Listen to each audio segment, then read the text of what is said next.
Hello बच्चों, आज हम ये एप्लीकेशन ऑफ डेरिवेटिव के ऊपर बेस्ड है की स्टडी वो करेंगे 12th क्लास में। आपको एक पी एक्स फंक्शन दिया है और एक्स जिसमें प्रोडक्शन यूनिट्स हैं। P X is the total profit function of a company where X denote the production of the company. मतलब अगर हम प्रोडक्शन इसमें डालते हैं तो ये हमें प्रॉफिट देता है कि कितना प्रॉफिट हुआ है। Based on the above information, answer the following question. Number 1. Find the profit of the company when the production is 3 units. तो यहाँ पे ये तो बड़ा ही इजी है। फर्स्ट पार्ट में इसने हमसे क्या पूछा है कि जब मैं प्रोडक्शन 3 यूनिट्स का करता हूँ तो कितना प्रॉफिट होगा। तो ये तो इजी है। ये देखो जी, एक्स को मैंने 3 रखा और कितना आता है, लेट्स चेक। तो that is equal to -54 plus 360 plus 25,000। तो यहाँ पे करके देख लेते हैं। ये हो गया 25,360 माइनस 54, 25,306। ठीक है, यही हुआ। तो ये आपका प्रॉफिट आ गया। This is your first answer 25,306। जब प्रोडक्शन आपका 3 यूनिट्स है तो प्रॉफिट इतना हुआ। फर्स्ट पार्ट हो गया। सेकंड पे चलते हैं। सेकंड पे उसने पूछा है पी डैश पी निकालो। अब डैश क्या है यहाँ पे? ये डैश का मतलब डेरिवेटिव होता है। तो आप डेरिवेटिव कर दो सिंपली। जो आपको फंक्शन दिया है ये वाला फंक्शन, ये वाला, इसका डेरिवेटिव कर दो। तो डेरिवेटिव कैसे करते हैं आप जानते हैं। डेरिवेटिव वाला चैप्टर पहले था, आप कर चुके हैं। तो P dash X is equal to -12x plus 120, क्योंकि x का डेरिवेटिव तो 1 हो गया और वो 0 आ गया। 25,000 का डेरिवेटिव। अब यहाँ पे उसने कहा है कि हमें P-5 निकालना है। तो P-5 का मतलब यहाँ पे मैं 5 डाल दूँ तो -12 5 60 हो गया प्लस 120 एज इट इज़। तो मेरे पास 60 आंसर आ गया। ठीक है जी, this was your second part. Second part हो चुका है। थर्ड में पूछा है find the interval in which the profit is strictly increasing. अब यहाँ पर आता है स्ट्रिक्टली वाला वर्ड। आप जानते हैं कि जब भी आपको स्ट्रिक्टली वाले इंक्रीजिंग डिक्रीजिंग होते हैं और इंटरवल आपसे पूछे होते हैं तो आप ओपन इंटरवल में आंसर देते हैं। ये हमारे पास P डैश एक्स जो है उसका वैल्यू है, again I right -12x plus 120। अब अगर स्ट्रिक्टली इंक्रीजिंग की बात है तो इसका मतलब है कि जो P डैश एक्स है वो ग्रेटर देन 0 होना चाहिए। अगर P डैश एक्स मेरा ग्रेटर देन 0 होना चाहिए, इसका मतलब है कि -12x plus 120 must be greater than 0। अगर ये एक्सप्रेशन ग्रेटर देन 0 होना चाहिए तो I can say -12x is greater than -120। अब माइनस से मल्टीप्लाई करूँगा तो ये वाला सिंबल चेंज हो जाएगा। ये छोटी क्लास में हम पढ़ चुके हैं। 12x is less than 120, sign change हो गया, माइनस से मल्टीप्लाई किया था तो x is less than 10, divide करके 10 आ गया। अब यहाँ से हमें हेल्प मिलेगी इंटरवल बनाने के लिए। इंटरवल कैसे बनेगा? और प्रोडक्शन यूनिट्स हैं, x आपके पास प्रोडक्शन यूनिट्स हैं, ये नेगेटिव तो हो नहीं सकती, 0 से स्टार्ट होंगी। वे कम से कम क्या प्रोडक्ट बना लेंगे, वो 0 बना लेंगे, उससे कम तो नहीं बना सकते।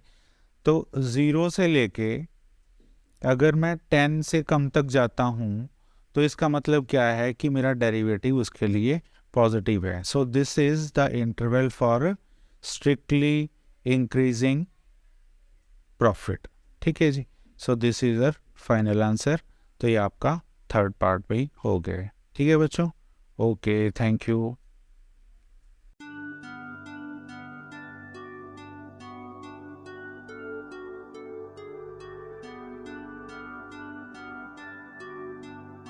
जबकि एप्लीकेशन ऑफ डेरिवेटिव के ऊपर ही बेस्ड है। In a college, an architect designed auditorium for its cultural activities purpose.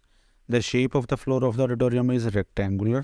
Rectangle याद रखें, rectangular shape है and it has a fixed क्या है, perimeter है। देखो ये फिक्स वाली चीज़ ध्यान रखना बहुत ही इंपॉर्टेंट है, क्योंकि फिक्स जो होता है ना कभी भी उसका डेरिवेटिव नहीं करना हमें। ठीक है। Based on the above information answer the following question. First question क्या है कि if L and B represent the length and breadth of the rectangle then find the relationship between LB and T.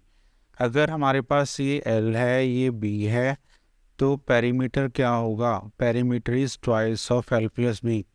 ये तो junior class का ही expression है, तो ये आपका फर्स्ट आंसर आ गया जी। बस इतना ही पूछा था उसने। सेकंड पे चलते हैं। ये हो गया find the area of the floor as a function of L. Second part में हमसे सिर्फ ये पूछ रहा है कि एरिया का फंक्शन दे दो, पर सिर्फ एल में दे दो। तो एल इंटू बी तो होता ही है, हमें पता है एरिया। एल की जगह पे एल रखो, बी की जगह पे यहाँ पे एल की फॉर्म में निकालो, means like P upon two is equal to L plus B. So P upon two minus L is equal to B. तो ये देखो बी आ गया ना एल की फॉर्म में, यहाँ पे रख दो P upon two minus L. थोड़ा सा और सिंप्लीफाई करेंगे तो ये हो गया P L upon two minus L square. ये आपका सेकंड आंसर आ गया जी। सेकंड भी हो गया। थर्ड में कहता है कि college manager is interested in maximising the area. Maximising मतलब यहाँ पे डेरिवेटिव है, मैक्सिमाइजिंग द एरिया, एरिया के ऊपर डेरिवेटिव लगाना है, तो एरिया के ऊपर डेरिवेटिव लगाओ। तो पूछ रहे हैं कि मैक्सिमाइजिंग द एरिया करने के लिए एल का वैल्यू क्या होगा? तो एल के वैल्यू तो हमेशा ही क्रिटिकल पॉइंट से आते हैं भाई, क्रिटिकल पॉइंट पूछा है इसने। तो जो ऊपर एरिया इसी का डेरिवेटिव कर देते हैं, D A upon D L is equal to P तो कांस्टेंट है, पी अपॉन टू तो कांस्टेंट है, एल का डेरिवेटिव 1 आ गया माइनस 2l, ये डेरिवेटिव आ गया। अब डेरिवेटिव को 0 के इक्वल रखते हैं तभी क्रिटिकल पॉइंट आएगा।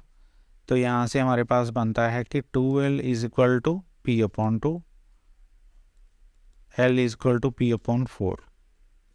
क्लोज, ये क्रिटिकल पॉइंट आ गया आपके पास। अब इस क्रिटिकल पॉइंट का यूज़ करेंगे सेकेंड डेरिवेटिव में। सेकेंड डेरिवेटिव की हेल्प से हम पता करते हैं कि मैक्सिमाइजिंग हो रहा है या नहीं हो रहा। तो सेकेंड डेरिवेटिव कर लो इसका, D two A upon D L square is equal to, अब ये हमारे पास देखो ये एक्सप्रेशन जो था ये फर्स्ट डेरिवेटिव है ना, इसी का आगे सेकेंड डेरिवेटिव करना हमें। तो ये तो कांस्टेंट है, पी अपॉन तो कांस्टेंट, 0 हो गया। 0 माइनस 2, एल का डेरिवेटिव 1, तो ये तो नेट माइनस 2 आ गया विच इज़ लेस देन 0। तो अगर हमारा सेकेंड डेरिवेटिव लेस देन 0 होता है तो इसका मतलब क्या है कि ये मैक्सिमम रिजल्ट दे रहा है। It implies that area is maximum at L is equal to P upon 4। ठीक है। अब कई बार हमको ये लगता है कि यहाँ हमने कोई एल का वैल्यू तो डाला नहीं, अगर एल होता तो डाल देते, नहीं होता तो नहीं डाला। बस हमें साइन का ज़रूर ध्यान रखना है। अगर साइन नेगेटिव है तो वो मैक्सिमम ही दे रहा है रिजल्ट, अगर यहाँ साइन पॉजिटिव होता तो वो मिनिमम का रिजल्ट होता। तो अभी हमसे मैक्सिमम ही पूछा है और सेकंड डेरिवेटिव नेगेटिव आ गया, तो मतलब ये हमारा फ्लो ठीक चल रहा है, मैक्सिमम के लिए चल रहा है। देन वी कैन से कि एरिया मैक्सिमम है किस पे, L is equal to P upon 4 पे। यहाँ पे मैक्सिमम प्रूव हो गया। उसके बाद हमारे पास लास्ट पार्ट में पूछा कि फाइंड द मैक्सिमम एरिया, कि मैक्सिमम एरिया भी बता दो कितना है। तो वो कैसे बताएंगे, एरिया के फॉर्मूले में डाल देंगे। तो जो और वाला पार्ट है that is area is equal to L into B. ठीक है। तो यहाँ पे हम वैल्यूज डाल देते हैं पी अपॉन 4, क्योंकि पी अपॉन 4 पे ही हमारा मैक्सिमम है, मल्टीप्लाई बी। अब बी का रिजल्ट आप देखो यहाँ पे आपने निकाला था, ये रहा बी का रिजल्ट निकाला था ना, लेकिन हम चाहते हैं कि सिर्फ पी की फॉर्म में आए, पी की फॉर्म में। तो पी की फॉर्म को रखने के लिए एल रिप्लेस कर देते हैं। यहाँ पे एल था, एल की जगह पे पी अपॉन 4 रख दिया। तो that is equal to P upon 4 multiply P upon 4 and that is equal to P square upon 16। तो ये आपका फाइनल आंसर आ गया, ये मैक्सिमम एरिया है जी। So this is your last answer. ठीक है बच्चों, चलो थैंक यू।